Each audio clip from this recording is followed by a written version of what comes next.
Hello বন্ধুরা, কেমন আছো? আশা করি সবাই ভালো আছো। আমরাও খুব ভালো আছি। আর আজকে চলে এসেছি দুপুরে একটা মেনু নিয়ে, বাবলির রান্নাঘরে। আমি বাবলি তোমাদের সঙ্গে।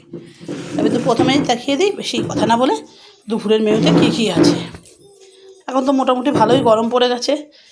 দুপুরের মেনুতে সাদা ভাত, সঙ্গে আছে দেখো তেলাকচুর আগা, আমরা তেলাকচুর আগা বলি, কে কী বলো জানি না, এটা দিয়ে পুঁটি মাছ দিয়ে, কাঁচকলা দিয়ে, আলু দিয়ে একটা তরকারি আছে। তেলাকুচু আগাটা কিন্তু খুব ঠান্ডা তরকারি, দারুণ খেতে হয়। তা রান্না হয়েছে, তার সঙ্গে হচ্ছে পুঁটি মাছ ভাজা আছে, তার সঙ্গে একটা বাটা মাছও ভাজা আছে। দেখো একটা আস্ত বাটা মাছও ভাজা আছে, পুঁটি মাছের সঙ্গেই ছিল। আর সঙ্গে আছে কচুর লতি চিংড়ি মাছ দিয়ে। কচুর লতি দিয়ে চিংড়ি মাছ তো দুর্দান্ত খেতে লাগে, এই জন্য।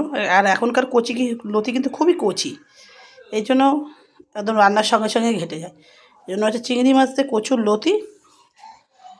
এই আজকে দুপুরের মেনুতে রয়েছে সাদা ভাত, চিংড়ি মাছ দিয়ে কচুর লতি, মাছ ভাজা, আর আছে চুনো মাছ দিয়ে কাঁচকলা আলু দিয়ে তেলাকুচুর আগা দিয়ে তরকারি। এটাই দুপুরের মেনু। ভিডিওটা ভালো লাগলে একটা লাইক করে দেবে, চ্যানেলটা সাবস্ক্রাইব করে পাশে দেখো। দেখা হচ্ছে পরবর্তী ভিডিওতে। সবাইকে ধন্যবাদ।